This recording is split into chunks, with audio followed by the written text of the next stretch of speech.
All right, Mr. Mercedes. Deputy Hernandez, Tulane County Sheriff's Office, Traffic Unit. All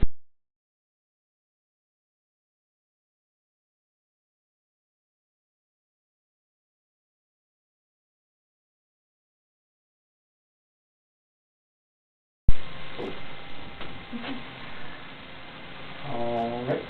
Okay, so let's go back. August 1st, Friday. Tell me about that day, as far back as you can remember. Like on Friday. So let's go back. August 1st, Friday. Tell me about that day, as far back as you can remember. Like on Friday. Well, just for that night, I just got ready and was going to meet one of my friends there. Well, actually, a lot of my friends, all my friends, pretty much, out to high school. Okay. Would y'all meet at?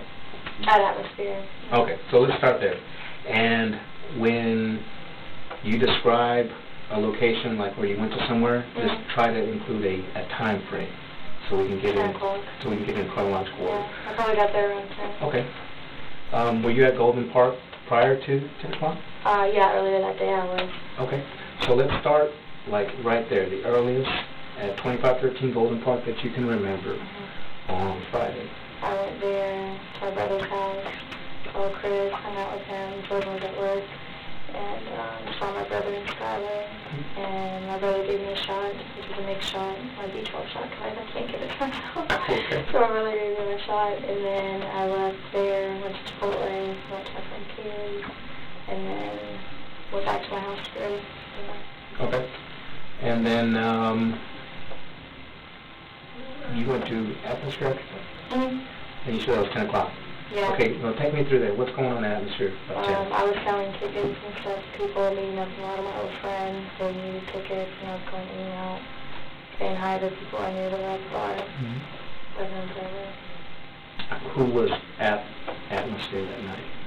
Numerous people that I know. Like, a lot of people. Was Jordan there? Yeah, she ended up coming later.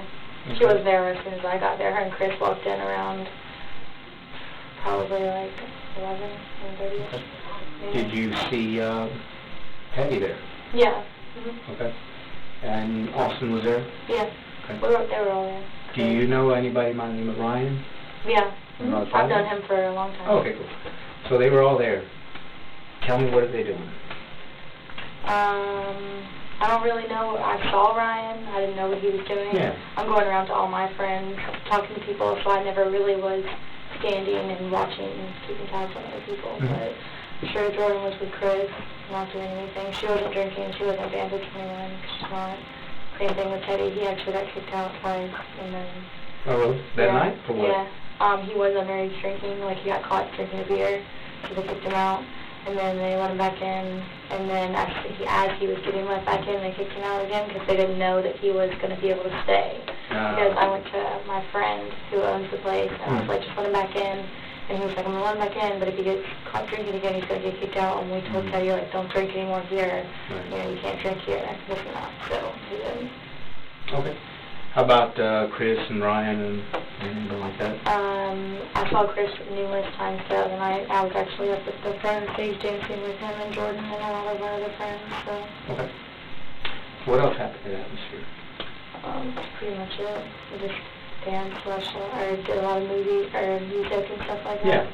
And then they played a beer pong game, and then afterwards, everybody was saying the after party was always fun. Okay, good. So, at some point, you leave Atmosphere? You guys? Yeah, I left, like right after the last song. Yeah. And what time did you leave? I would say around like 2 something. Who did you leave with?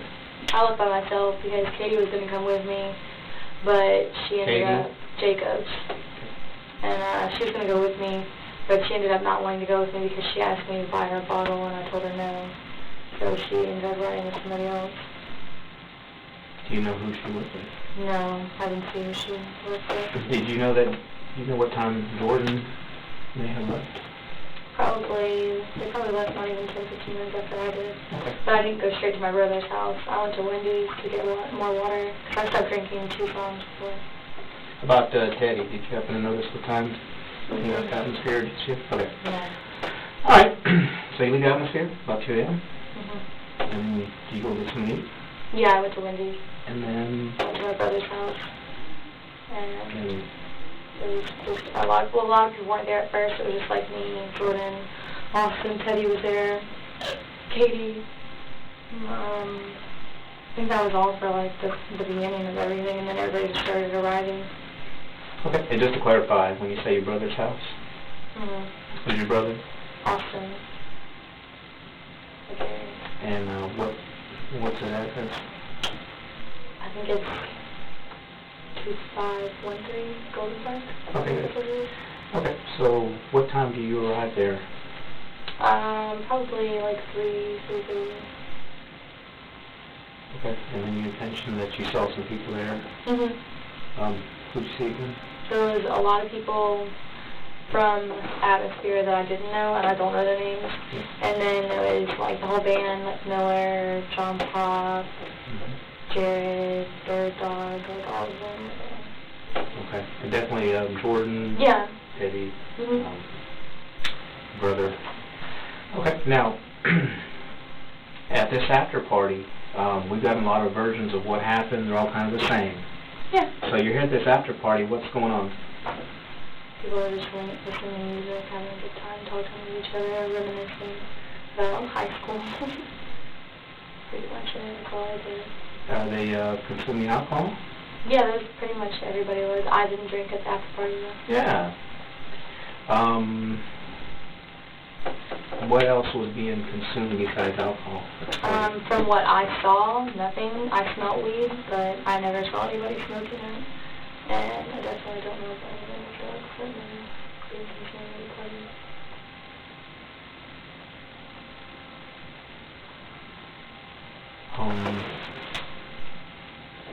Do you know what was going on in the kitchen area? Talking. Just like every other area of the house. It was just another area for everybody to stand. Were there drugs being consumed in the kitchen area? If you mean alcohol, drugs, yeah. Is there anything other than marijuana or something like that? Okay. So you just pretty much know that there's like a lot of drinking. Did you happen to notice if Jordan was drinking? Yeah, I saw him drinking. How about Teddy? You drinking? How about you smelled marijuana? Did you happen to see if Jordan or Teddy were smoking or anything like that? Okay. So what else is going on? Is anybody videoing the party or? I think Fletcher was like going around taking pictures, and I'm pretty sure that Katie and Jordan and other people were out with their phones taking pictures, just with each other, things like that. I'm sure. Does anybody have a video camera? No, like I had never seen anybody videotape. I just know that Fletcher has one. That was like before Jordan and Teddy left. Okay. Is Fletcher's video going to be from his phone? No, it's an actual camera. So he's like taking video of the party. Well, it wasn't of the party. It was just Jordan and Teddy at I guess before they left. I was already asleep, so I don't know. Oh, okay.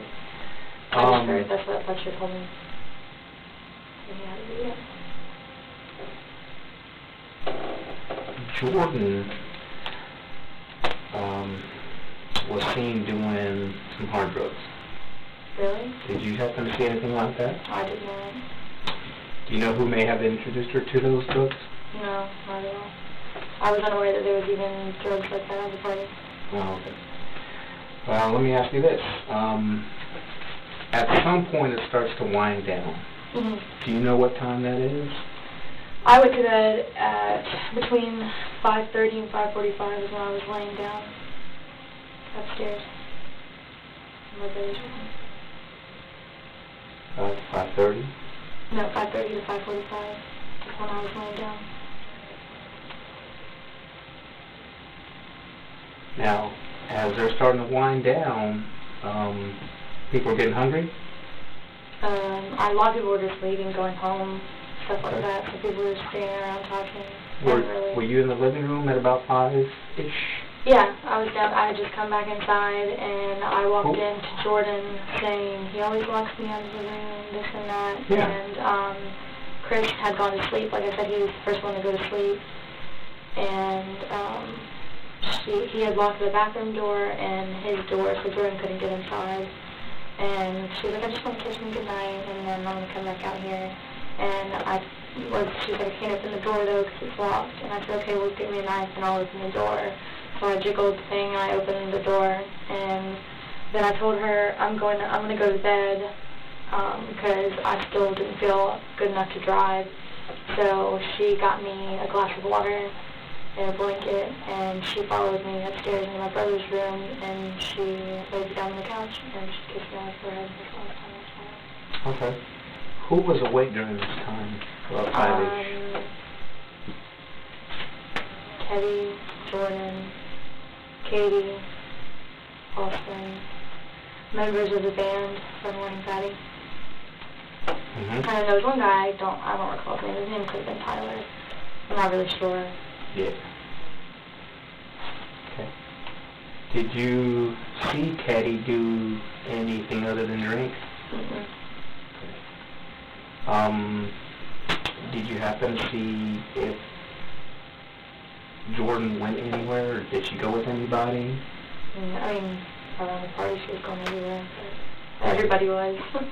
But she did get the indication to you that she wanted to kiss Chris and then continue to do something? Like, be outside with everybody. Like, she was basically saying, I just want to kiss him, I'm not going to bed. Yeah, she was still ready to party or whatever. Did she give you any indication that she wanted to leave the house or anything like that? Mm-hmm. Never. Now, so when she kissed you to bed, she was still up and you didn't see her leave with anything? Okay. No, she went back downstairs and I could hear him for a while as I was going to sleep. Okay. So what happens after that? You go to sleep? I go to sleep and then I woke up at 7 o'clock and I left the house at 7:15 in the morning. Yeah, what happens? And then I got a call a couple hours later saying that Teddy was brought back to the house and he didn't know where Jordan was. Okay. And then what happened? And then I was called, throughout the day, just getting, briefed on what's going on and stuff like that. And then the next day, what did they tell you? That they couldn't find Jordan's car and that no one was trying to look for her and stuff like that. Okay. And Teddy's car, I think, Jordan. Okay. Did you go back to Golden Park, your brother's house? Later on that day, yeah. Like, the next couple of days I would go over there, yeah. And I was with Chris, and I took him back there to get some of his things and get some of the things of Jordan's and stuff like that. Okay.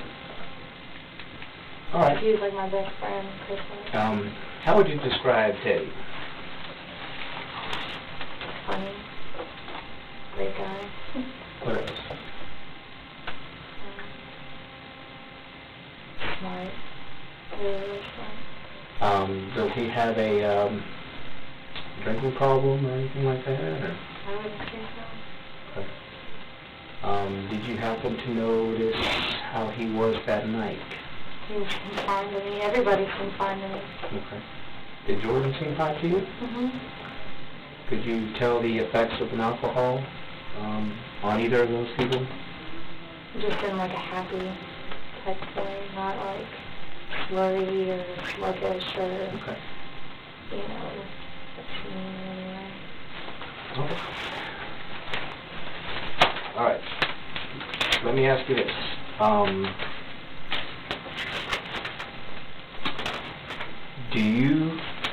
Can you think of anything that would maybe help or contribute to what we're trying to do here? Other than Fletcher's video now. Fletcher's video?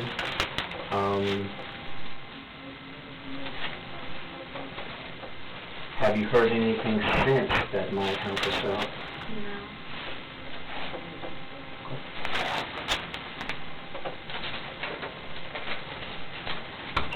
Tragedy.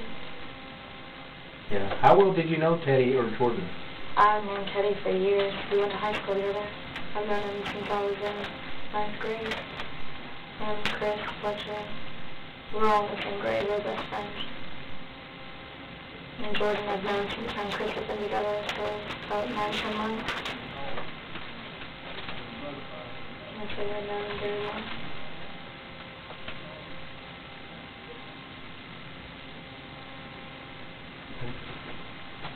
And then you said you went to bed at what time again? About 5:30 to 5:45. Okay. And when you went to bed, just to confirm, when you went to bed, and let me ask you this, how accurate is that time, 5:30 to 5:45? Trying to put together a timeline. It's pretty accurate because I was texting somebody and I remember looking at my text the next morning and looking, like, swiping my phone by, and it was about 5:45 when I sent a text, and that's when I actually dozed off because I didn't text him back. And my next text was, sorry, I fell asleep. Ah, okay. So you're going to be able to say that at 5:45 you were still awake. I was laying down. Laying down, thereabouts, and Jordan was still awake. Mm-hmm. And then she continued to do whatever she wanted to do. And she didn't give you an indication what she wanted to do? Mm-mm. They were just going downstairs. I don't think that it was planned for them to leave. From what I heard, Ryan was going to get a cab home. Right. And Jordan was like, no, we'll take you home because we live right down the road. There's no need for that. Right. And Teddy said, no, I'll drive. Right. Do you know what time that was? No. But you didn't see him leave. No, I didn't see him. No, they said, what was Ryan doing? Just at the house. So he was he's wanting a cab. Why was he wanting a cab? To go home to his wife. Did he mention something about why he didn't take his own car, Ryan? No. I think I don't know how he got to the bar, so presumably he wasn't driving, so. Okay. Let me ask you this. Boat landing. Did Teddy or Jordan, have they ever been to the boat landing? That's not shown. Did they give you an indication that maybe they were heading there for some reason? Or no, I think that the road that they were dropping Ryan off was one of those roads, and that Teddy meant to go right and he went left. Okay. Because I don't think Teddy even knew where he was, you know? Yeah. Would you say Jordan knew where? Does she know where Ryan lives? No. I wouldn't say that either of them know where he lives. I think he probably would, like, turn here and go here. Yeah. Okay. So that's probably why when they were leaving, they didn't know where they were, and, you know, being that intoxicated and, you know, influenced by something. All right. Well, I appreciate you coming in. Do you have anything you want to add? We've got a good idea what happened, and your story just kind of corroborates what other people have said.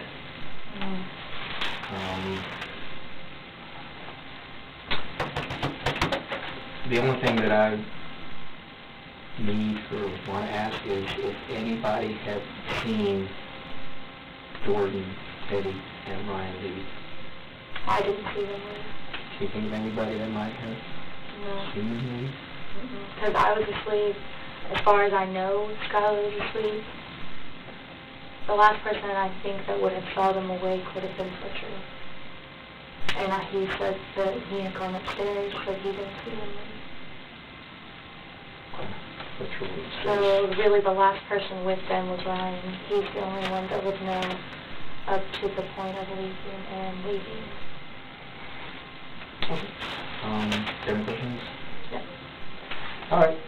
Just give me 1 second. I'll be right back.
Jordan's last party.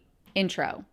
On August 2nd, 2014, 20-year-old Jeffrey Rushing attended an after-party with many of his friends, including a beautiful young lady named Jordan Nedeau. That was Jordan's last party. She ended up dead in the early morning hours in a vehicle that became submerged in a river off Tower Road in Tallahassee. The driver was Jeffrey, but unlike Jordan, he managed to get out. There are many similarities between this case and the case involving the death of Mary Jo Kopechne, including that the two men involved in separate tragic car accidents years apart were known as Teddy. 55 years ago, on July 18, 1969, Ted Kennedy crashed his vehicle off a narrow, dangerous bridge within the small Massachusetts Island of Chappaquiddick. The vehicle became submerged in the water, but Ted Kennedy, who was driving the vehicle, managed to get out. Sadly, he had a passenger with him, Mary Jo Kopechne, who was unable to escape and perished in the vehicle. Mary Jo was a young woman who had been a teacher until she moved to Washington, D.C. to become a political aide. She had worked for Ted Kennedy's late brother, Robert F. Kennedy, who was assassinated several months before the traffic accident that took the life of Mary Jo. The accident also led to a scandal that marred Ted Kennedy's life and political career for the rest of his life. Ted and Kopechne had attended a party with friends earlier that night at a rented cottage on the island. Supposedly, there were 12 people, Ted Kennedy and 5 other married men, plus 6 so-called boiler room girls, as the group of young, unmarried female campaign strategists were called. Mary Jo was one of the so-called boiler room girls. All of them had worked for Robert's presidential campaign before his 1968 assassination. The reasons for the scandal surrounded the mystery of why Ted escaped with minimal responsibility for what happened. It was suggested that Ted and others at the parties had become intoxicated, and that Ted's intoxication was partially to blame for what happened. Ted claimed he tried to rescue Kopechne, but the police were not called about the accident for about 10 hours. There were reports that he was disoriented and had been asking for help at nearby homes. Some believe Mary Jo could have been rescued if help was sought immediately, that she died of asphyxia waiting for help while a small air pocket in the vehicle ran out of oxygen. Others claimed she died of drowning, and the delay in reporting what happened was of no consequence. Sadly, the case was not properly investigated. Ted Kennedy got a sweet deal by taking a plea to leaving the scene of an accident with injury and received a small suspended sentence. A year after the accident, perhaps while trying to salvage his political career, Ted Kennedy spoke about what happened on TV. He justified not calling the cops by his supposed confusion and shock, stating, "I was overcome, I'm frank to say, by a jumble of emotions, grief, fear, doubt, exhaustion, panic, confusion, and shock." Family members of Mary Jo are still seeking answers for what happened that night, what happened at that party, and what really happened to Mary Jo. The lack of a full criminal investigation left a lot of questions unanswered, so justice was never done in that case. Jordan's case has many similarities, but one huge difference. Jeffrey Rushing was charged with DUI manslaughter, vehicular homicide, and leaving the scene of an accident resulting in death. The case was fully investigated and culminated in a trial, pitting prosecutors Georgia Kappelman and Sarah Dugan against seasoned criminal defense attorney Tim Jansen, with Judge Terry Lewis presiding. In this deep dive into this tragic case, we will examine the investigation, the interrogation of Jeffrey Rushing, and the trial. So, I don't know, getting out of Dodge is good.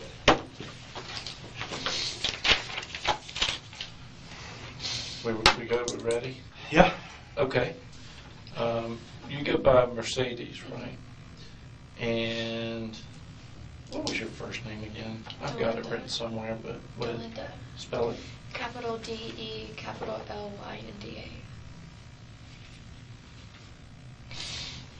And your last name was Aguirre, A-G-U-I-R-R-E. All right. And do you have a number you can be reached at? 661-7894. And obviously, you know what's going on why you're here today. I believe you reached out to Mr. Way. This is your legal representation for this interview. I'm the lead investigator on a case involving, is this your boyfriend, or what is your current relationship with Walter or Cole? As of now, we're not together, but Previously, you guys were in a relationship? yeah. Okay. And that would be what kind of was like a romantic relationship, boyfriend, girlfriend type thing. And a lot of these questions I'm asking, I know the answers to, but just getting clarification and getting you to tell me versus me hearing it from other people and stuff like that. Okay, so you obviously know what happened.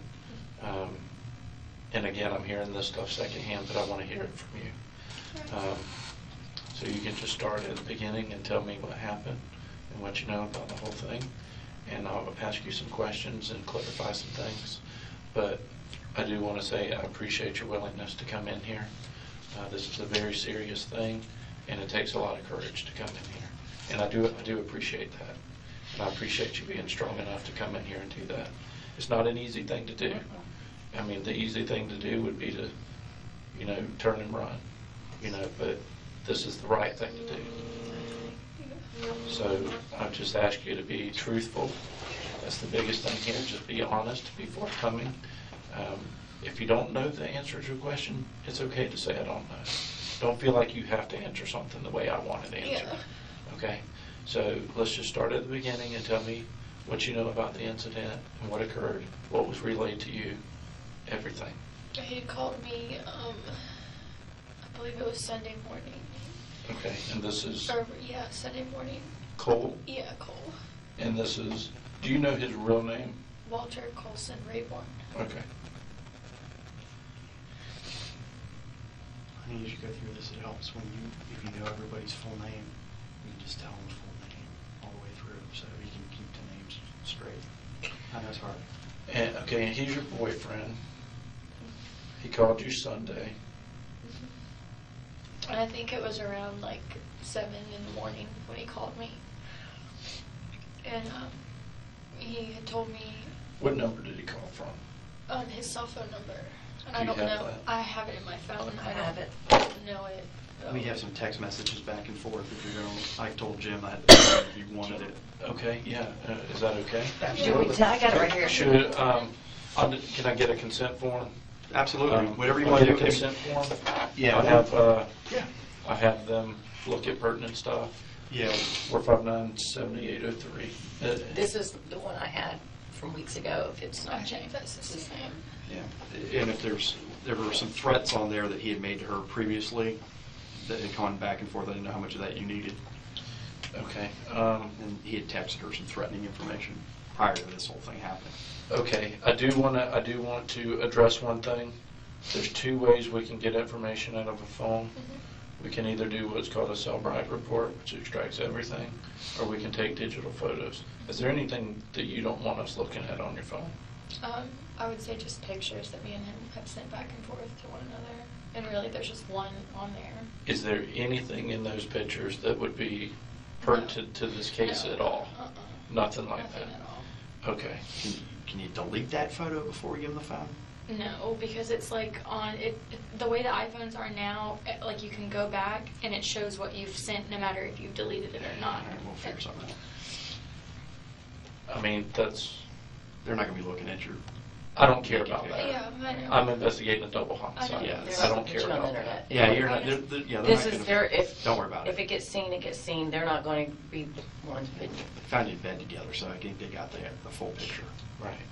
Are you okay with that? Are you okay with me Yeah. getting that information? Let me go get a consent form. I'll have your attorney look at it. It's our standard I know, form. it's not a problem. So- I told her about it. Just for her peace of mind. Yeah, I'll grab that real quick. Yeah, they're not going to be putting that.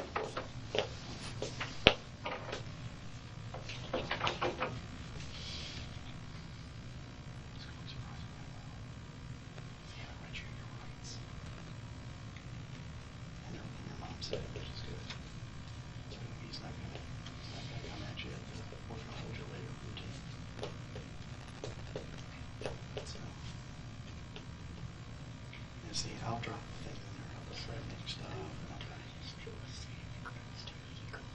Yeah. Yeah,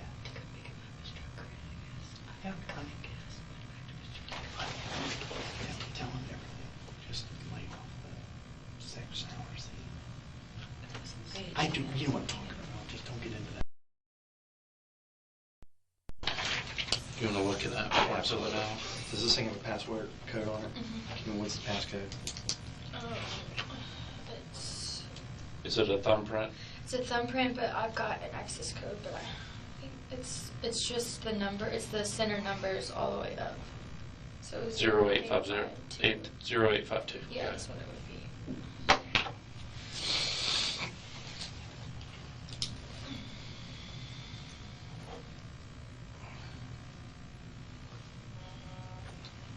All right, this is just the phone thing. What's the passcode? 0852. All right. What this means is you're consenting to them taking the phone and doing the phone bright search. They're not going to worry about any photographs, and if you send an email to someone saying, hey, I want to buy a dime bag, they don't care about that crap either. But they're going to hold on to your phone and use it in conjunction with their investigation, and then the detective will notify me, and I'll come pick the phone back up. I may be able to get it done right now. Yeah, so. And just get it right back to you. Yeah. Well, I'll take it out while we're doing this interview, you and I can talk, and then they can be working on that. And then hopefully, if they're not swamped, I'll ask them to try and expedite it so we can get it right back to you. I can't guarantee that, but I'll do my best. Yeah, if all else fails, I'll come get it. All right, there you go. Yeah. And then you can obviously find the text through his cross-reference his number.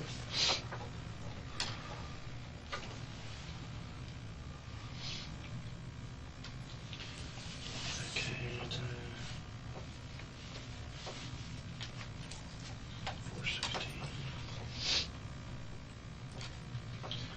Is this an Apple iPhone?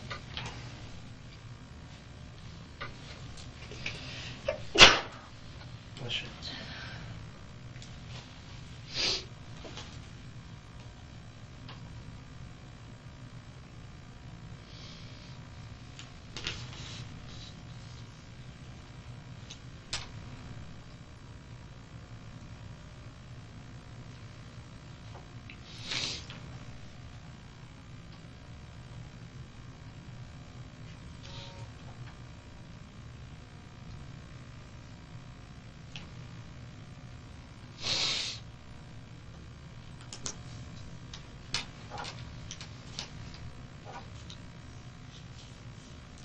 Just fill the rest of it out, have you look at it, verify it.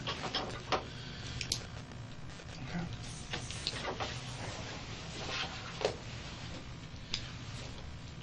Did you disable the thumbprint, or is this just, will it?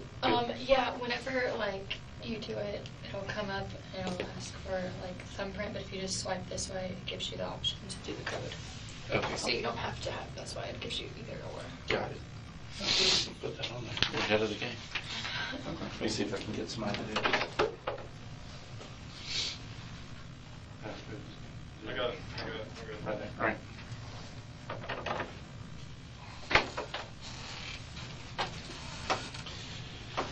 Okay. That was a long interruption, and I apologize for it. That's okay. Go ahead and tell me from where you left off. He had called me around like 7 o'clock in the morning, and when I answered the phone, he was acting like very frantic, and he wouldn't tell me what happened. And he said, I just need to come to your house. I'm dropping Brandon off at his house, and I'm coming to yours. And I said, okay, well, why don't you tell me what's going on? He's like, I can't talk on the phone about it, but it's something really, really bad. And I said, okay. And then it actually took him a couple hours to get back in touch with me. And then he finally called me when he was in Havana, and he had called me and said that he ran out of gas, so I needed to come into Havana and come get him. So I drove into like the middle of Havana, and when I pulled up, he was pushing his truck up into like a parking lot. And I got out of the car, and I went to him, and I was like, what's going on? And he got out of the car, he didn't have his shirt on. And he had told me that something had gone wrong and that he had killed 2 people. And I didn't really register in my mind. And so I was like, I don't know what to do. And he was like, I need to get my clothes off. I need to take all these clothes off. I need to burn them, this and that.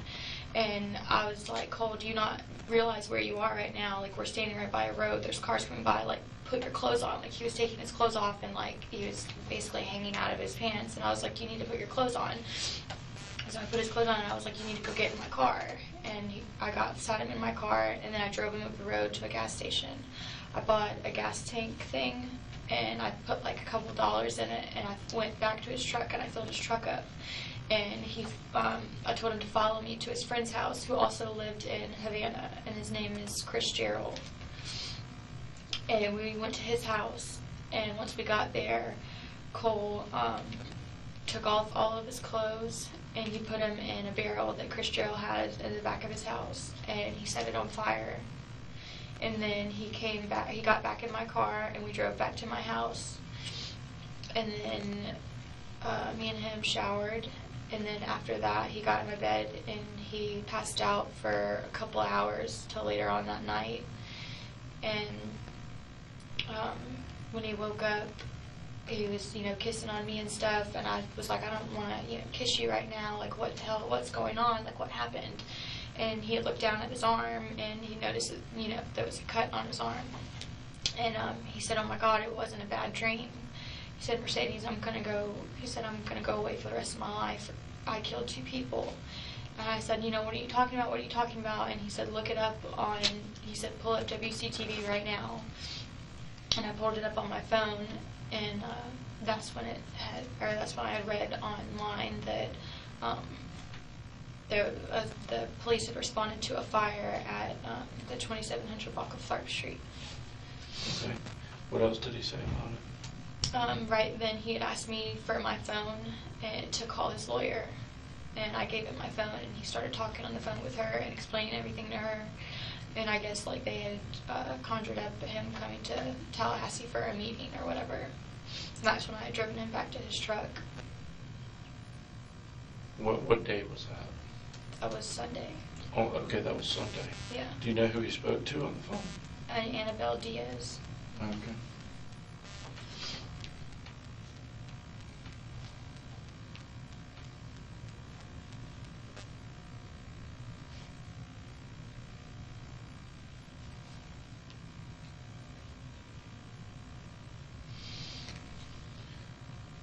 Did he give you any more details than what you've told me of maybe something that only he would know, something that's not necessarily out there, public record at this point? Later, not like right then, but like through the next course of the days, because when he was first telling me about it, he had said it was these 2 random people that he had shot that I know. Mm-hmm. And then he changed his story again the next time he talked to me. I mean, he was on Xanax, so he couldn't really remember a lot of what had happened. And I guess because of being on that drug, he was just telling me stupid random stuff. And he, like, in these past couple of days, I've even, re-said all that to him. And he's like, I don't know why I would have told you that. I guess it was just the drugs. I don't know why I said any of that. None of that makes sense. But, like, as, his story would go on, he would change it every time. And then eventually he was like, no. He said that him and Brandon were riding around, I guess, like, that night and going on early into the next morning after the 4th.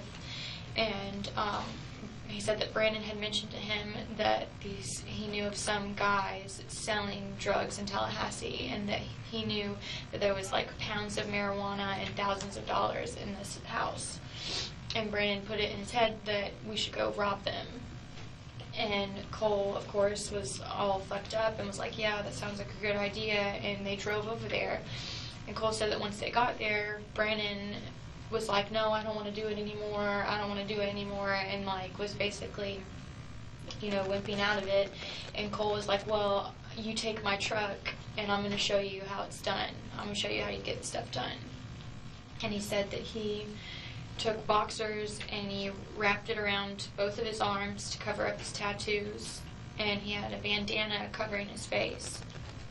And he said he took a gun that he had, and Brandon dropped him off there, and Brandon drove off and I guess just rode around while Cole was doing this. And he said he went up to the door, knocked on it, and he said that the white boy answered the door, and he said as soon as he answered the door, he hit him with a gun, and he said he busted his teeth out and went into the house and was asking them, where is it at? Where's the stuff at? This and that. And they were saying, we don't know what you're talking about. We don't have anything. And he said he hit him again.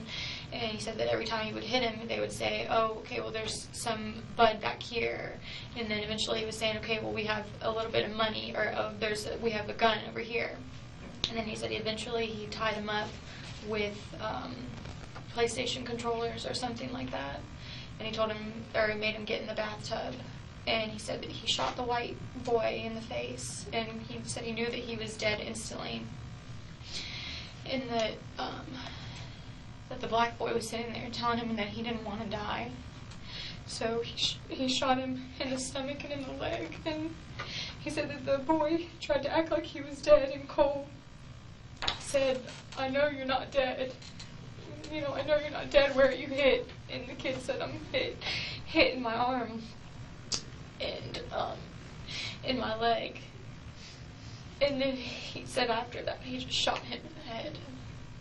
And he took, he said they had Hungry Howie's pizza boxes in their house, and he said he took them and put them all over their stove, and he set it on fire, or turned the stoves on.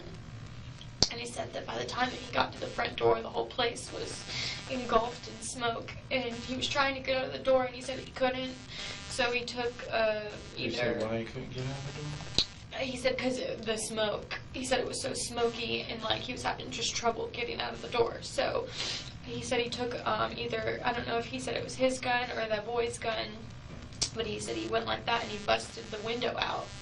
And he said that that's when he climbed out the window and he ran, and then had Brandon pick him up. Do you know if anyone else was with them? He said he was by himself. So he said he went in by himself? Yeah, he said he went in by himself. Okay. And he said they opened the door for him, like Yeah, wearing a bandana and everything? He they said, didn't. I don't know if he like covered up the door or wasn't in the way of the window. He just said that he looked in the window and saw them on the couch, and I don't know if they were sleeping or what. He said that he just knocked on the door, and that as soon as the boy opened the door, he hit him. Did he say what he hit him with? His gun. He hit him with his gun. Did he tell you what he did with that gun? He said afterwards, he said he threw it into some body of water. He couldn't remember where, but he said he threw it, and he couldn't remember what happened to the boxers that were wrapped around his arms, and he didn't know where his t-shirt was, and he was worried that those things were left in there.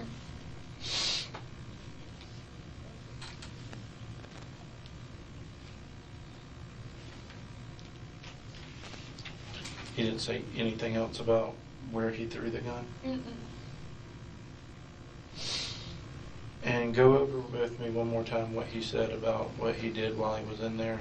You said he would hit them and they would tell him where some more stuff was. Yeah, like he said he hit him and was asking him, like, you know, where's the stuff at, like the drugs or like any money or anything. What all did he take out of there? He said What did he said that the boy had showed him that told him that there was marijuana in the back, and you know, he hit him again, and then he had pulled one of, I don't know whether it was the white boy or the black one, but pulled money out of his pocket, and all he took was $230. So that's all they had.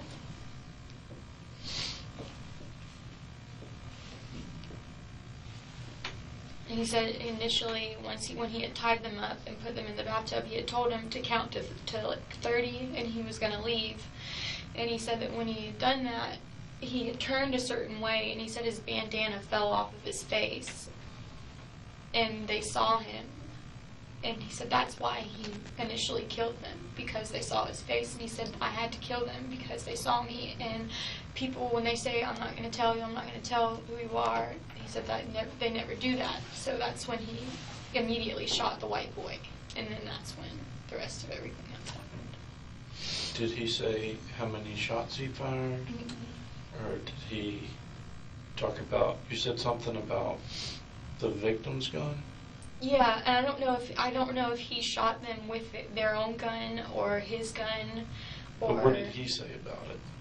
Because you mentioned it. You mentioned something about they told him where a gun was or something. Yeah, I think he said the black boy told him that there was some kind of silver gun that was theirs, and he had took it. And I think that he said that he hit one of them with it.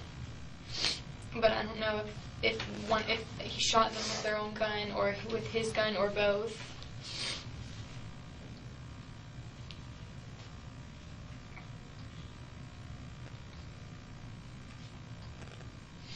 Did he say what he did with that gun? Mm-mm. He didn't tell you? No. Did you ask? Mm-mm. What did you ask him when he started telling you all this? Why he did it and like what made him go over there, and he was just explaining that him and Brandon were just being stupid riding around, and that they thought that there was a whole bunch of money over there, and it turns out that there wasn't, and it was just a whole bunch of stuff just gone wrong. Mm-hmm. Okay. Do you know where that money was What money? that he got? I'm assuming he kept it. I don't know if it's at Nancy's house or. Well, there was some money. I think one of the guys said they saw some money over there. Do you know? There was money there, like this morning, yeah, and he was trying to get me to get it for him to put on like his account or something to buy him a sweater. That's what he asked me to do. Canteen jail. Yeah, his canteen. Yeah, he's wanting to. He wanted me to take the money and put it on his canteen, but He's the going to marshal. call her and bring the money to the canteen at the jail, which she's not going to do. But the Did marshal. you hear this, or? No, she's just She told told me you this that. Okay. after we left Ethan today. And I know this is a lot. I know you're overwhelmed right now. Yeah. And that's understandable, given the circumstances. When did you call him? No, he didn't call. This is what he told her Yeah. this morning Oh, when he was being Yeah, arrested. when he was being arrested. And then there's messages on my phone when I was at your office. Where he was and called. Annabelle, was using Annabelle's phone to text me. And he said, "Are you going to be at your grandma's house tonight? It's on the Give me phone. the number." And Annabelle was talking with me as well. Like they were switching the phone off. I don't know if they were in a room together. But he was like, "It's Cole. I'm talking on Annabelle's phone, this and that." It'll be on there. Yeah, it's on my phone. Yeah, and he's had her phone off, so when you just turned it on, blink, you see those things coming through, that's probably messages from Dad. It's kind of a no-no on the lawyer side of the column, but a little witness tampering issue, but it's neither here nor there. Did she say anything to you as far as not talking to us or anything to that effect? No, and Cole told told- me like No, once. that's right. not 100% true. She told you not to come see me. To see Oh, him, yeah. Yeah. and for me to take her. She said that if You need to take her to her if office. I wanted to talk to her, and she said if I had an attorney, that she couldn't see me and she couldn't give me legal advice. But then she texted me and said, "But if you want to come see me, come to my office in 20 minutes. I'll be there." And that's when I was with his office. And that's a little bit of a tangent at this point. That's something that we can Oh, yeah, that's talk about later. Yeah, Yeah. But it is pertinent, I think. But you said those. Well, now she criticized. She told you that I was an idiot or something along that line. She had told Cole that. Yeah. She had told Cole, and Cole had told me. Yeah, so she knew that I had been your lawyer in the past, and so she knew. Yeah, because he told her that. So and she knew to keep you away from me. Yeah, and Okay. yeah. I see where it's going. Yeah, I mean, it was, yeah, it didn't take a lot of rocket science to figure out what's going to happen when I find out. Right. Were there any other text messages on there aside from that one? With Annabelle? Yeah.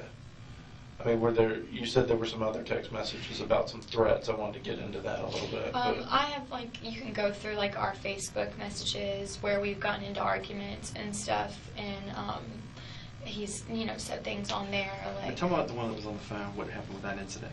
What?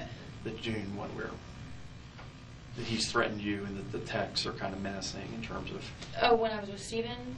Well, whoever you're with, I don't know all that. Well, I mean, he was just saying that if he saw us out together, that both of us, he was going to kill both of us kill and us, stuff don't like that. participate. And even in the past, when me and him got back together, on my Facebook thing, it says he would write stuff like, if Steven gets brought into any of mine and yours drama, you know what's going to happen. And one of our last fights we got into, I got mad and I drove off, and when I went to drive off, he got his gun out of his car and he shot it into the air to get my attention, and I turned around and I looked at him and I was like, really? And then I just went ahead and I drove off, and I guess he thought that I was going to go to the Havana Police Department because it was right up the road, but I didn't. I just went straight home. And so I guess he was freaking out himself, and that's when he messaged me, and I have messages on my Facebook where he was like, "What are you doing? Where are you at? I'm right behind you, just so you know they can't help you, you know, yada yada yada." And he was Also calling me, vandalized freaking me out, our or car freaking out, recently. saying that, you know, he thought that I was going to go tell on him and stuff like that. And I was like, obviously I'm not. And this was from the previous incident, though. This was not part of this. Yeah, this was before Okay, this. but just this establishing occurred. a pattern. Yeah. But tell him what he told you on Monday. What do you Tell- mean? Well, about also what's going about to happen. the if people they that have go harmed tell. you. Yeah, then I was going to get to that. Yeah, I'm sorry. Yeah. Well, he just has been saying this for the past couple of days, just as an understood thing that if I were to tell anybody or testify against him or anything like that, that what happened to those boys would also happen to me. And he said that to you verbally? Yeah. Or was that over he a said text it. message? He said it verbally to me. And where were you at when he said that? We were in his car. We were at his grandmother's house. He's been saying it to me like since the incident occurred. And he's supposed And he's also said it to Brandon, and he said it to Charles, which was the other person that I know knows about. Who is this Charles guy? Charles Reagan is one of his friends who was at the house, Chris Gerald's house, where we were when we were picking his truck up. And Charles was coming outside, and he was like, could tell something was wrong on Cole's face. And Cole's like, I don't want to talk to you, Charles. I don't want to talk to you. And Charles was drunk, and he just kept badgering him. And real quick, Brandon. Brandon Chisholm, I think that's his name. Chisholm, Chislm, or something like that. It might be pronounced Chisholm with a silent L, but I know that has an L in it. But he was the one that was with Cole the night. He's the one That that was went with there Cole. with him. Yeah, but he dropped him off there, went and drove around, and then came back and picked him up. And then Cole took Brandon home, and then that's when Cole was calling me freaking out. And then I had also called Brandon that morning asking him what was going on, and he was acting like he didn't know anything. And was just telling me, Mercedes, if anything happens, just know that Cole was with you the whole time, right? And I said, what are you talking about? Who said this? I'm sorry. Brandon Chisholm. Okay, so he was trying to like tell you what to say. Yeah. Because I was calling him. I said, Cole keeps calling me, and he's sitting here saying it's 7 o'clock at night, and it's 7 o'clock in the morning. Like, what's wrong with him? Like, what have you guys been doing? He goes, nothing. I don't know what's going on. You know, Cole, he's crazy, Mercedes. And he goes, all I know is he's coming to your house, and if anything were to happen or if anything gets brought up, he was with you the whole time, okay? And I was like, what are you talking about? He's like, just he was with you the whole time, okay? And I said, yeah, okay. Can you describe Brandon to me? As far As as what he looks like? Country. Do you happen to have his cell phone? You have his number? I think I do have Brandon's number on my phone. It's in your phone? It's Okay. in my phone, yeah. And Is it a local number, or do you know I any think of it's a them? 661 number like mine. Like it's 850-661 something. And he lives off of Highway 20. Shocking. Yeah. Tell him about what you had said about him wanting you to contact the gang and do a text to him. Oh, his friend. Well, hold that thought. Yeah, go ahead.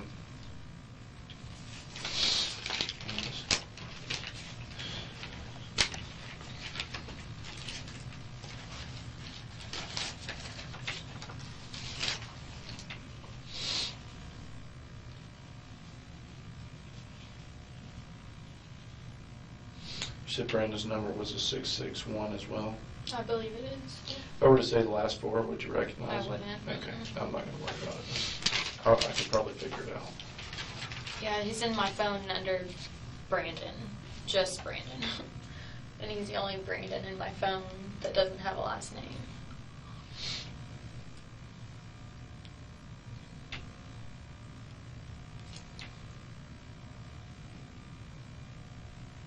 And could you go over his height, weight, what he looks like? He's about my height.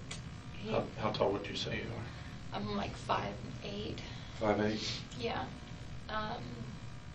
He's got blonde hair, short. He did have facial hair, but he's recently shaved it off. Pointy nose, blue eyes. So you don't- Blue or green eyes. So you don't think Brandon's 6'3"? No. He's not 6'3"? No, Cole's like 6'3". How many times have you seen Brandon? Too many to count. if I were to show you a picture of him, you could easily identify him off a single photograph because he's known to you, correct? Yeah. Okay. Let me get a photograph of Brandon, and I'll see if you can say, yeah, that's the guy. Okay.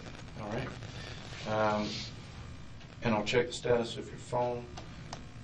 But let me have somebody else get that photo, and then I will talk to you about the other text messages or something. I'm wanting her to text a gang of people.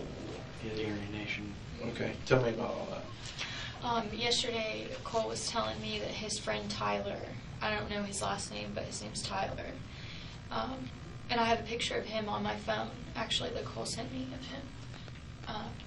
And I don't know, he's somewhere down south right now, but he's coming back up here soon to Is live. he from here? Or? I'm not sure, but he just recently got released from prison last Tuesday or the Tuesday before.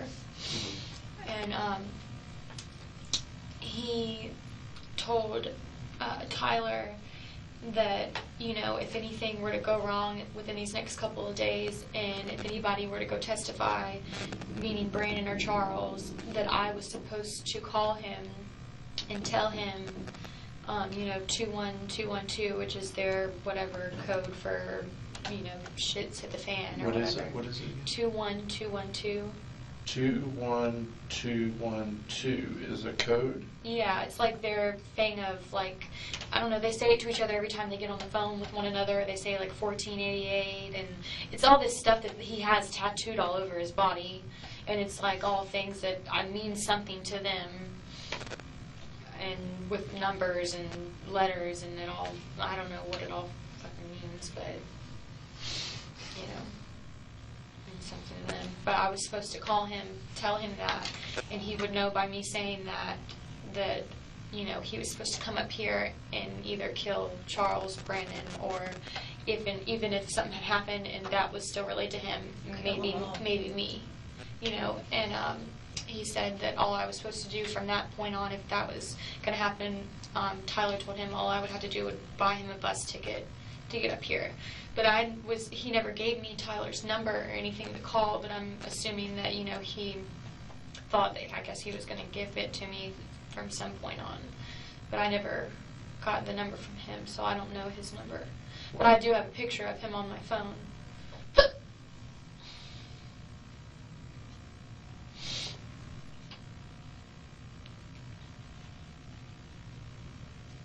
Why would he ask to have Tyler kill Charles? Because Charles also knew. Was he a part of it? No. How did he know? How do you know that he knew? Because when we were leaving Chris's house, Cole was backing out, and I was leaving like this, so I couldn't leave until Cole backed all the way out. And like I said, Charles kept pestering him, like, what's wrong, what's wrong? And Cole had told him, if you don't get away from me, I'm going to fucking kill you right now. Like, get the fuck away from me. I don't want to talk to you right now. Something's going on, and I can't talk to you about it. And Charles had gone up to his car when they were leaving, and I was in my car. So I was assuming in my head, okay, he's telling Charles right now. But I didn't know at this point. I still didn't know. And I saw Charles lean into the truck, and he was hugging him. And I guess, 2 days later, Cole was telling me that he was crying. That's Brandon. I can tell you that's Brandon. Just from looking at the backside of it? That's Brandon. Okay, go ahead and look at it. Just confirm it. That's Brandon. If you would initial it and date it, please. Not getting better than that. You can see from that. What's today's date? The 8th.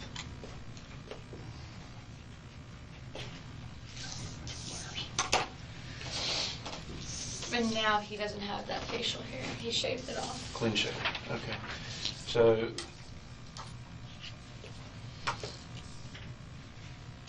this guy, according to Cole, is the one that came up with the idea and knew who the victims were. And then he chickened out. Yeah. And that's, this from Cole telling you. From Cole telling me. Okay. And also, because after everything had happened, we had gone over to Brandon's house to get the rest of Cole's clothes, and Cole was sitting there retelling the scenario of what happened inside the house. And Brandon, he was telling that to Brandon. And this, And where did this occur again? I'm sorry. This happened at Brandon's house, which is off of Highway 20, off of a road called. Was this while you were there, or you weren't there? What do you mean? You were there to hear this? Yeah, I was there listening to Cole tell this to Brandon. And this was Sunday or Monday? I think this was like Monday. This was Monday. Yeah, this was like a day or so after everything had like occurred. Okay, and he lives out Highway 20? Highway 20 off of, like, you're going on Highway 20, and it's like at the beginning of Highway 20 where all that construction's going on. And it's like the first road, and there's like still traffic cones from road work, and it's called, I don't know if it's Smitty Drive or Smitty Way or something, but it's Smitty something. And if you go, yeah, I don't know. But if you go straight, it's a dirt road, and if you go straight down it and keep to the right. Smitty Drive or Smitty Way is a dirt road? Yeah, Smitty Way. I think that's what it is. I think it's Smitty Way. Is it dirt right off of 20? Yeah. Okay, so first. Yeah, it's like the 20 first right if you're going on 20 heading towards like Taubman. Okay, is it past Capitol Circle, I think? Yeah, like if you can, like Yeah, if you're past on Capitol. Pensacola Street and Keep you just going. if you go straight down Pensacola, you'll eventually come to like that Capitol area, Circle, yeah, the and big that intersection. construction going on. And if you go over that, past that little gas station, it's like the first dirt road right. How far past would you estimate? I Half would mile. say half a mile, and it's called Smitty something. And you go down that road, and you would keep to the right the whole time, and you go all the way down, and then you just keep going right, and then eventually you get to his house. It's way back in the back. He lives in a little tiny cabin that's smaller than this room, and his grandfather lives right next to him in an RV. It's his grandfather's property. So Brandon's grandfather lives in an RV? Yeah, and that's the first thing you would pull up on, and then next to Brandon's grandfather's RV is Brandon's little like cabin or shack, I guess you could say, and that's where he lives. And then What color is it? It's like, I think it's green. It's like a green wooden little cabin thing that he built it himself. And then another guy lives out there in like a house type of trailer thing, and his name's Adrian. And I think that that's Brandon's cousin.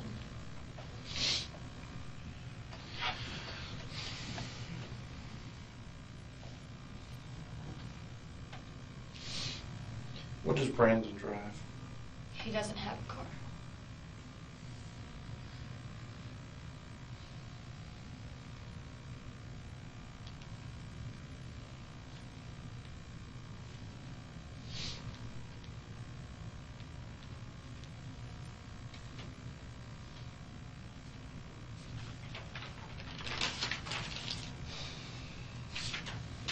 And you said the other guy was Charles. Reagan, Yeah. and is that where they burned the clothes?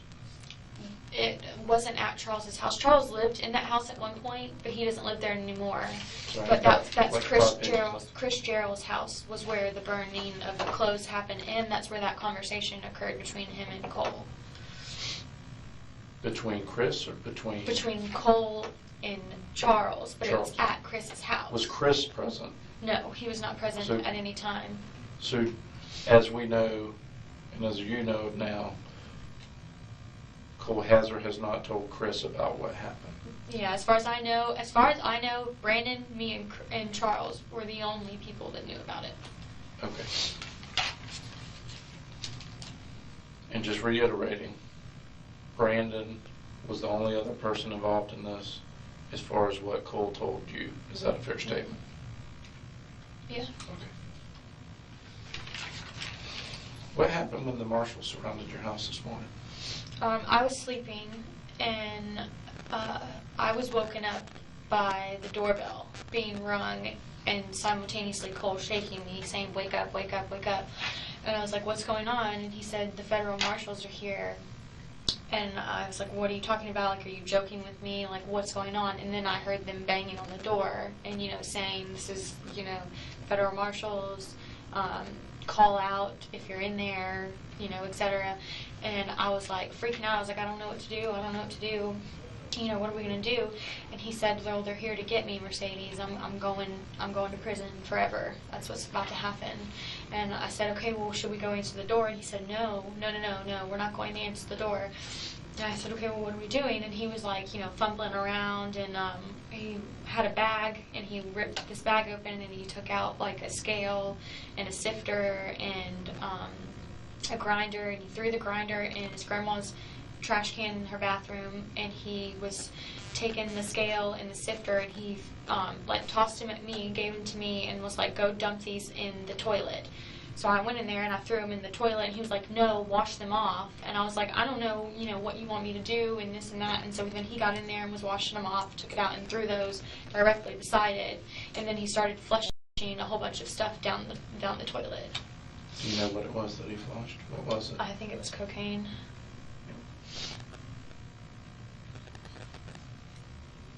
Did he have any Xanax in there, in the house? No. That you know of? No, he had bought Xanax on July 3rd, and he was buying one for me because my arm was all bruised up from when me and him had gotten into an argument and he had grabbed me. And I was supposed to get pain medication, like I was going to take one of my grandmother's that morning, and I went to get her prescriptions filled, and they wouldn't fill that one prescription. So that's when I had asked him if he would bring me, you know, something, and he was like, okay, I'll bring you a Xanax. And then when he got to my house later on the night, he was all fucked up on them, and I got mad at him, and I was like, why are you taking them? I'm taking them because I'm physically hurting, and I don't even want to take them, and you're sitting here taking them just to be fucked up. And of course we argued again about, you know, why is it okay for you to take something but not me, and whatever. And I said, how many did you buy? And he said, I bought like 100 of them. And he had showed me like a little bag, and he had like a little ball of just nothing but like little skinny bars like that. And I guess, you know, over into the next day, I had invited him out to my aunt's house for the 4th of July to go swimming with us. Okay. And all day he was, you know, texting me, I'm coming, I'm going to be out there. I was texting him, you know, where are you the whole time, and this and that. And when he finally got there, he was, you know, fucked up on them again. And me and him had gotten into another argument. This was during the daytime? It was like in the afternoon. Okay. Yeah, in late afternoon. Was the sun still up, or was it down? It was going down. It was Okay. probably around, I mean, and you can check on text messages, it'll show Okay. probably around like 5, 6 o'clock, sun going down. And then I went with him to Sunset, I believe. And at this point, I had drank a little too much, and I had like bleeped out. So I don't really remember a whole lot about going off with him somewhere. And I, like, you know, came to in like the car with him, and we were still arguing, and he was like, you know, I don't think I can do this with you anymore, and blah, blah, blah. He's like, I just need to go be by myself. I'm going to go hang out with Brandon, and you go do your thing with your family, and I'll see you later on tonight. I'll come home, meaning coming back to my house. And Where do you live? In Havana. Okay.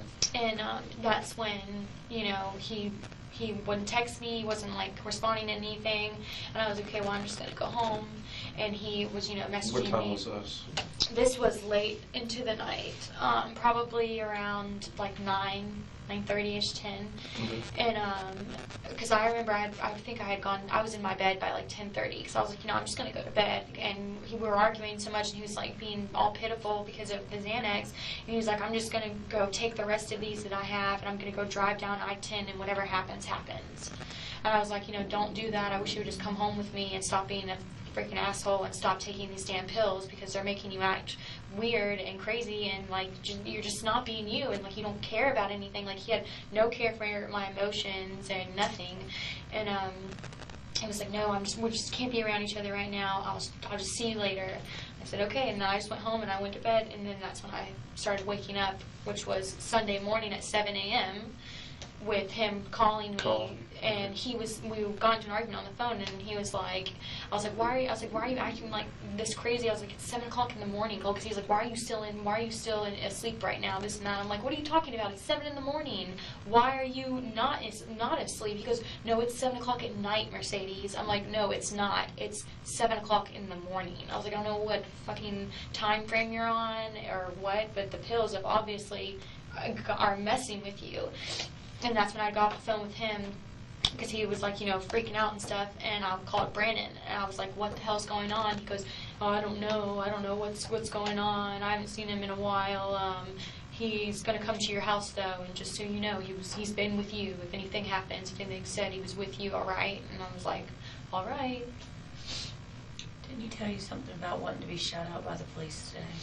I mean, No, he's been telling me that if and when it came down to all of this, like with him getting caught, he said that, like, you know, if he was driving down the road or whatever and he had a gun, he was going to shoot it out he was going to have them shoot it out with him and like kill him, or he was going to ask for the death penalty because he said he didn't want to spend life in prison.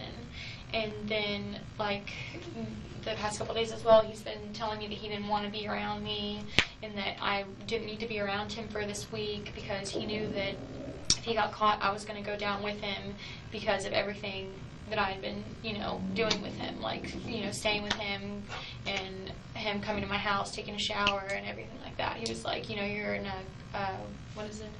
I think he used accomplice or accessory or whatever to this and that. He said life in prison and the death penalty and all that. He goes, that would not kill me as much as you having to serve the rest of your life in prison for my mistake.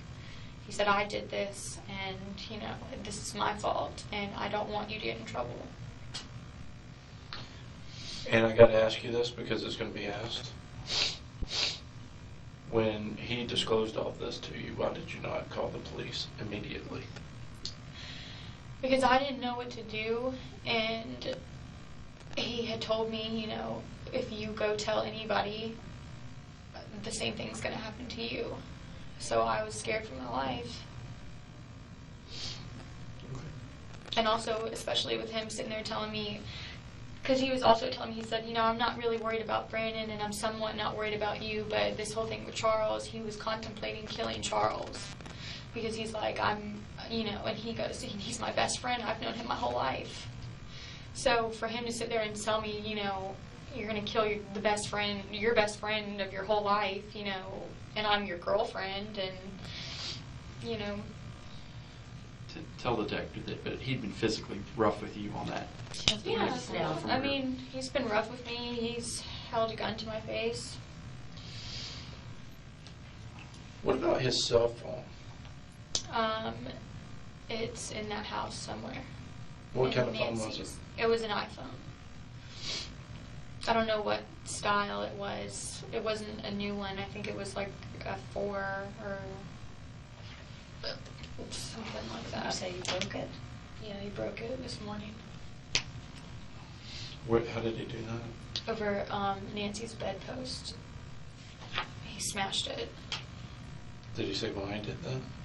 No, he just started doing it. Is this when the marshals were there? Yeah.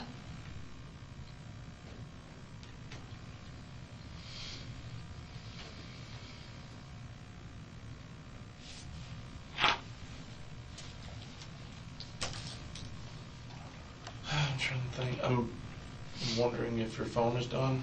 Let me go check the status of it.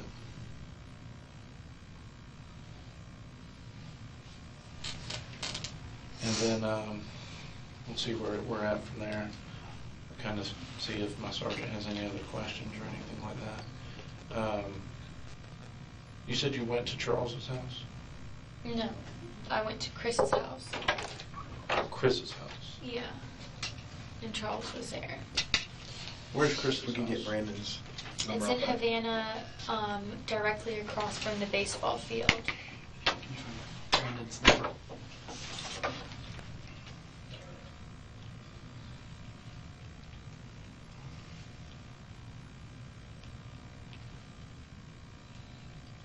Oh, wait till he's ready.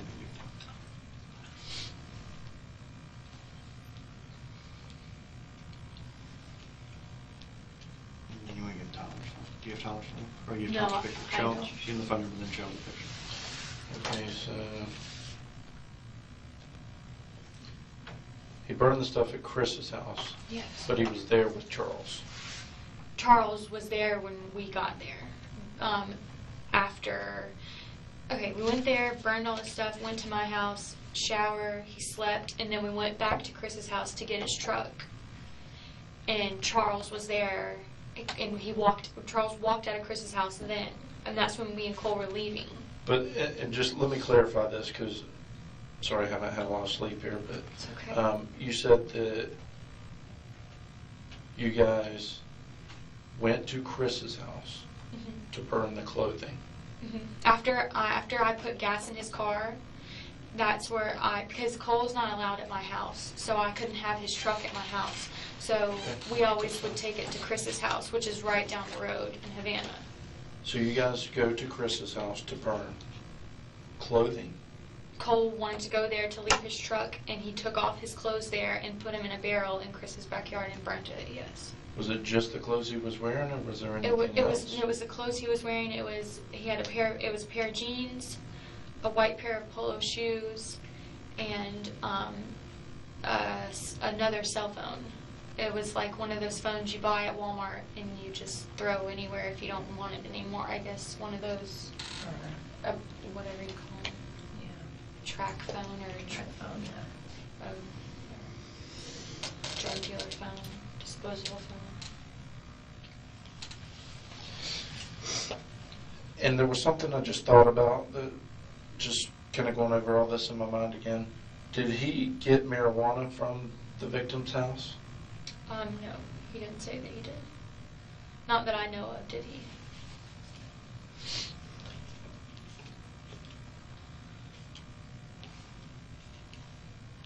He just said $230.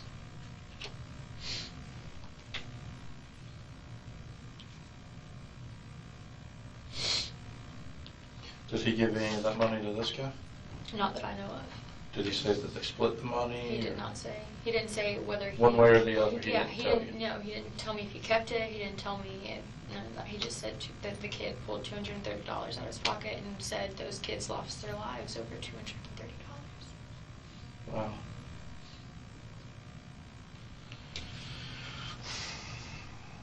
And do you think some of that $230 was at the house? It could have been. I don't know for sure. All right, let me go, Do you need Brandon's number, the rest of it? Yeah. It's 661-2518. And I don't know if that's still his number, because I know, like, day before yesterday, Cole had texted me that Brandon was going to get his new phone turned on. So I don't know if he's got a new number now. Pull up the picture of this winner from South Florida so he can... Oh, Tyler.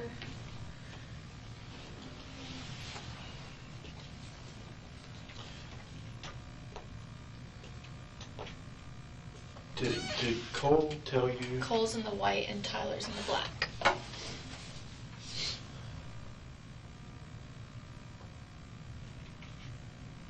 Is he older? I don't know. He just said it's one of his brothers from prison that he was in prison with. How long ago was this photo taken? I can tell you on my phone. Well, I mean, just approximately. Within the last week. Those are the shoes he burned? Oh, it went off. Oh, somebody's calling you. Don't take Don't it. answer it. Just exit. Yeah, those were the shoes he was wearing. That he burned, I mean. Yeah.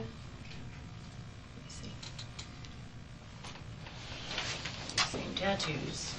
Yeah, they all have the same He's in the tattoos. gang then. Yes, that's what, when I say it's one of Okay. his brothers, that's what that means. Can you see this?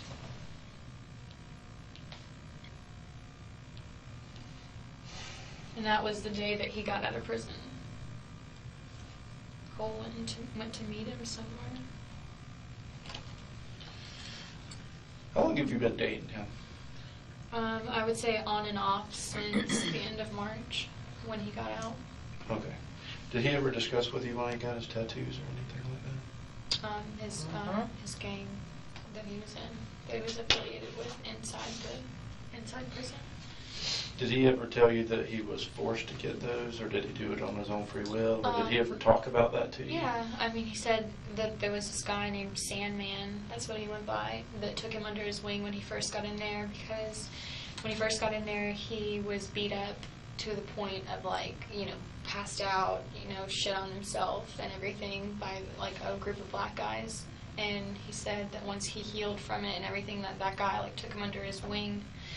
And, you know, basically he described it as he was brainwashed, you know, into thinking that, you know, that's the way of life and the way you handle things, and that in prison that's how things are. You either get down with them or you lay down, meaning, you know, they're going to run your life. And he decided to group up with them because, you know, he was white and they took a liking to him, and he had no, like, wasn't afraid to do things for them, I guess you could say. And I guess whoever the black guy was that beat him up when he first got in there, he said that after he was healed up and was affiliated with them, that was his first job, was to go, you know, get revenge of that. And he went and stabbed and killed that guy in prison. The Sandman guy did? The Sandman guy had like told Cole to go do that. Cole And did it? Cole Oh, did it. Yeah, Cole did it. Yeah, that's what he told me. And he says that he's, you know, stabbed multiple people and killed people in the chain gang. That's what he calls it. Before I forget, we need to find that burn barrel in Chris's house. It's in the back of his house. Do you think Chris would be okay with us going back there and looking at it? I don't know. Okay, that's a question we'll ask him. And if he's not okay, we'll get a search warrant. Did he ever say, did Cole ever tell you about that money he got? Did he tell you, and I may have asked this already, did he tell you who or where he got it from? The money that he has, that was at Nancy's house? Well, both. But I'm talking about the money that he said those guys lost their life over. Did the black guy give it to him or the white guy? Did you? I don't know. I don't know which one of them pulled it out of their pocket to give it to them. But I think he said the white guy, but I don't know for sure. Like And what about the money that was in the house? Where did that come from? He said that there wasn't anything in there. He said that, you know, with Brandon telling him all that stuff, that's why he was saying it was just everything gone wrong. He said that there wasn't what Brandon said was in there. There was not pounds of weed. There was not thousands of dollars. He said all those kids had was a pistol, a little bit of weed, and $230. And because his mask fell off was the reason why he shot them. He said that when his mask fell off, that the kids looked at each other and then looked back at him with their eyes wide as if they knew that they were about to die because he couldn't let them see his face. And did he burn that? Or did he burn that mask? He says he doesn't know what happened to it. He said he didn't know what happened to the boxers that he wrapped around his arms and the mask or his shirt. He said he didn't know what happened to it. And he said, as for the gun, he said, I don't know where I threw it. He said, I just know it was in a body of water. And he said he thinks that it's in the lake that's in front of his house. Because there's a little lake pond thing you'll pass going to Brandon's house. And he says he thinks he threw it in there, but he doesn't know. But he says he knows that he threw the gun in a body of water. And this would have been by Smitty Road or whatever? This would have been on Smitty Road. So once you turn onto it... Once you turn onto Smitty Road, it's like a dirt road, and then you're going to have a couple of like forks, but you're going to stay to the right the whole time. If you stay to the right the whole time, you will end up in Brandon's grandfather's land, which is all the way at the end of it. And you're going to pass like a couple of houses, little trailers, and things like that. Who's that? I don't know. I have like a million missed calls from completely random numbers. Probably. Okay. But this pond, this body of water, they're going to be able to find it? If they were to Well, I look mean, at it. Well, But I don't know, here's my assuming question. that it's in that. Have you ever gone down there to this guy's place? Yeah, I know where exactly. So where if it you've is. gone to his place, do you pass a body of water? Is it something you could throw That's from your what I'm vehicle? saying, yeah. Or did you get out of the vehicle and You like would, chuck it? I think or- you could stay in your car and throw it in there, yeah. It's like a retention pond or something? How big is it? Is it like a It's- pond or a puddle it's or like- a lake? I mean, It's like a pond, I guess you would say. Like a runoff pond. Like what's in front of Granddaddy's house, like the big house. It's like a nasty little algae Is there a filled thing. runoff Like you wouldn't to want to sewer? swim. You wouldn't want to swim in it. Yeah. Yeah. Sounds like LCSO's going swimming. Maybe. But he didn't say He for said sure he it doesn't was that. remember. But he said he thought it was that He one? says he thinks he might. He said, I think I might have thrown it into Brandon's lake, but I don't know for sure. And he says the only reason why he thinks that is because their next stop was taking Brandon home. After everything occurred, Brandon was so, scared, I guess, that Cole just took him home. So they drove Cole's truck to go do the robbery? Or did they drive? They were in Cole's truck, yes. And then once they got there, Brandon got scared, wouldn't do it. Cole said, okay, you take my truck, you go drive around, and I'll call you in 10 or 15 minutes. And Cole went in there, did what he did, came back out, and then called Brandon, and Brandon came and picked him up. And then they went riding around, and then Brandon took Brandon home. He took Brandon. Yeah, he got back in. And then his truck ran out of gas? Well, actually, no, I guess Brandon would have drove home because he said he was sitting in the passenger seat. But they were driving Cole's truck? Yeah, Cole's grandma's truck. The white one. But then he ran out of gas in the truck? After he took Brandon home. After he Yeah, took in him. Havana, he ran out in the middle of And that's Havana. when he called you? Yeah, that's when he called me. So I think I'm caught up with everything. Was there anything else you had that she told you that we No, haven't covered here during this interview? No, that's pretty only the thing about the guy with the Aryan Nation nonsense.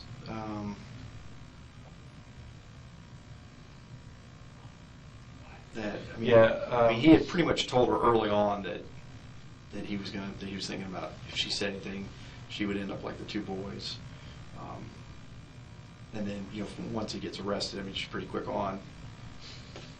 Yeah. Coming to Jesus. And the reason I asked you about the tattoos and stuff like that is because somebody had kind of said that people forced him to do it and that he was ashamed of them and blah, blah, blah. He was ashamed of them. He wanted to get a lot of them covered up. When me and him first started being together, he actually called the heads of, I guess, because the way it works, it's all Did he get them sergeants. on the inside, I guess? Yeah, he got them in Okay. prison. They're all pick and poke or things like that.